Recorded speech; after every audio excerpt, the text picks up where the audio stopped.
बिस्मिल्लाहिर्रहमानिर्रहीम इय्याक नअबुदु व इय्याक नस्तईन। अस्सलामु अलैकुम। आज मैं आपसे बात करूंगा एक आलमी हुकूमत के बारे में जिसकी बुनियाद रखने के लिए गैर मजहब दिन रात कोशिश कर रहे हैं और वो अपने मसीहा यानी दज्जाल के लिए एक प्लेटफॉर्म से जा रहे हैं। तो आज मैं आपसे 10 नकात पर बात करूंगा और आपने ये मुशाहिदा करना है कि उसमें से कितने परसेंट वो उनकी जो पॉलिसीज़ हैं और उनकी जो कोशिशें हैं वो हम पर लागू की जा चुकी हैं। तो सबसे पहले है मालियाती अदारों की मदद से माशियत को कंट्रोल करना।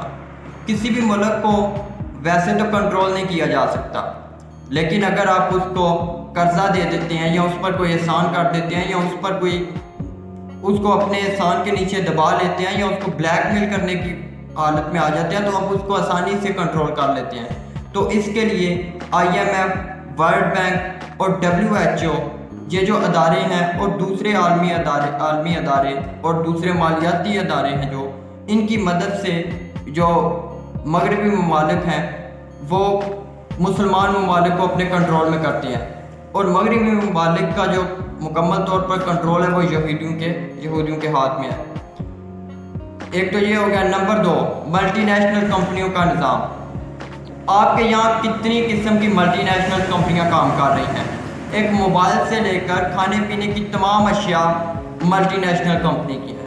हत्ता कि आप किसी मेडिकल स्टोर पर अद्वियात लेने जाते हैं तो वहाँ पर भी आपको 70-80% मेडिकल स्टोर में भी जो है वो मल्टीनेशनल कंपनी की अद्वियात मिलेंगी। तो ये आहिस्ता आहिस्ता आपको मल्टीनेशनल कंपनीज के आदी कर रहे हैं।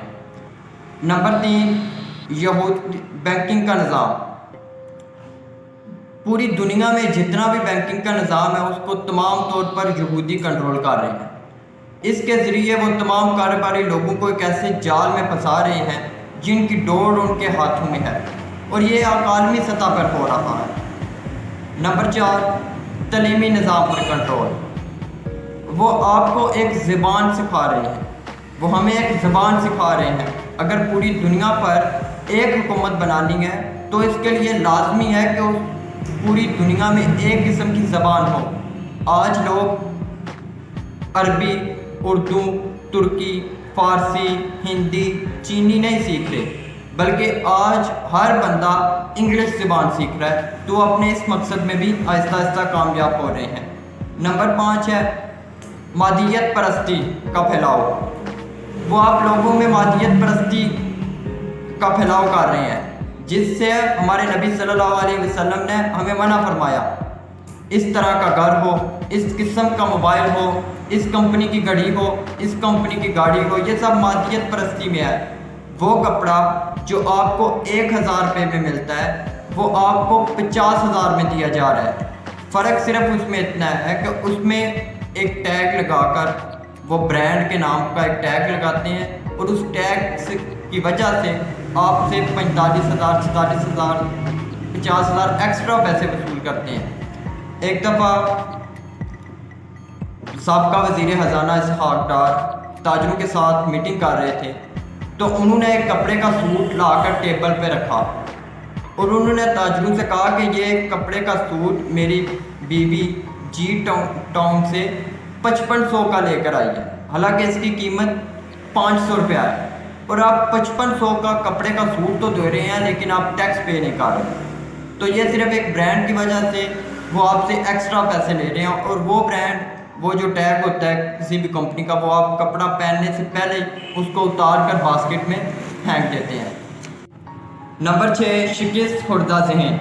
वो हमारे जहनों को इस तरह तैयार कर रहे हैं कि हमें इस तरह की मूवीज़ दिखा रहे हैं कि वो हमसे बहुत ज़्यादा ताकतवर हैं और हम उनसे बहुत ज़्यादा कमज़ोर हैं।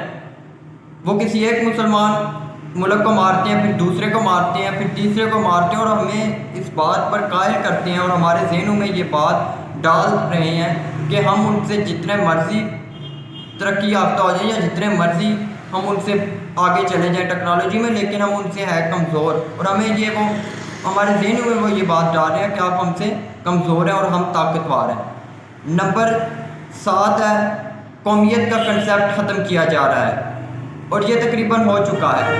आज सऊदी अरब में रहने वाला खुद को सऊदी कहता है, बांग्लादेश में रहने वाला खुद को बंगाली कहता है, ایران میں رہنے والا ایرانی، قطر میں رہنے والا قطری، ترکی میں رہنے والا ترکی، اور پاکستان میں رہنے والا خود کو پاکستانی کہتا ہے۔ حالانکہ ہمارے مذہب میں تو قومیت کا کنسیپٹ یہ ہے کہ اگر کوئی مسلمان دنیا کے کسی کونے میں بھی موجود ہے تو اس کا اپنے مذہب کے ساتھ وہ اپنے جو اس کا مذہب کا کنسیپٹ ہے وہ مسلمان قوم میں حصہ اس کا رہے گا، لیکن انہوں نے یہ ختم کر دیا ہے۔ آج ہم پاکستانی مسلمان ہیں، کشمیری مسلمان، ایرانی مسلمان، ترکی مسلمان، سعودی مسلمان، اور اس طرح کا انہوں نے ہمارے اندر یہ جو قومیت کا کنسیپٹ ہے وہ ختم کر دیا ہے۔ اس کے بعد وہ ہمیں نمبر 8 پر وہ ہمیں موسمی تبدیلی، ایٹمی ہتھیاروں اور ٹیکنالوجی سے ڈرا رہے ہیں کہ اگر یہاں پر جنگ ہو جاتی ہے اور اگر یہاں پر مختلف حکومتیں رہتی ہیں اور ایک ملک دوسرے ملک سے لڑتا ہے تو یہ جو نیوکلیر وار ہوگی، یہ جو ایٹم بم کی جنگ ہوگی، اس کی وجہ سے یہ زمین رہنے کے قابل نہیں ہوگی۔ اس لیے یہ لازمی ہے کہ یہاں پر ایک حکومت ہو اور وہی سب کو کنٹرول کرے۔ نمبر 9، ڈارزی کی سوچ۔ ڈارزی کی سوچ یہ ہے کہ یہ دنیا خود بنی ہے اور خود ہی تباہ ہو جانی ہے، اور ان کا اللہ پاک پر یقین نہیں ہے، اور وہ صرف ٹائم پر بلیو کرتے ہیں کہ جو ہو رہا ہے بس اسی پر ان کا یقین ہے کہ یہ ہو رہا ہے اور یہ ہونا ہے بس۔ ان کا قیامت کے اوپر کوئی یقین نہیں۔ اور یہ جو میرا جسم میری مرضی، یہ کنسیپٹ کون سا کنسیپٹ ہے؟ یہ سوچ کس کی سوچ ہے کہ مرنے کے بعد کوئی حساب نہیں ہوگا؟ یہ بھی ڈارزی کی سوچ ہے، اور ہمارے اندر انہوں نے یہ نعرہ بھی لگوا دیا ہے کہ میرا جسم میری مرضی، تو وہ اس میں بھی کامیاب ہو گئے۔ Number 10، media. میڈیا ان کا طاقتور ترین ذریعہ ہے جس کو استعمال کر کے وہ اچھے انسان کو بھی کسی بھی وقت برا اور دہشت گرد قرار دے سکتے ہیں۔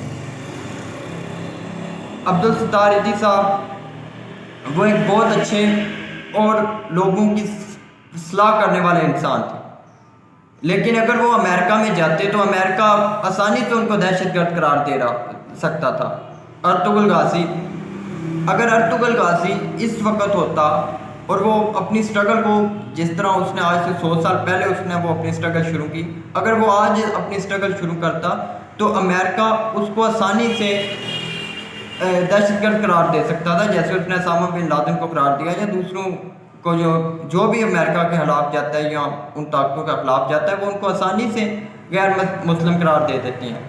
تو یہ جو تھے 10 پوائنٹ، آپ نے اب یہ حساب لگانا ہے کہ کتنے % ہم ان کے کنٹرول میں آ چکے ہیں اور کتنے % ابھی رہتے ہیں اور کتنے % ان کے کنٹرول میں جا رہے ہیں۔ تو اگلی ویڈیو کے لیے مجھے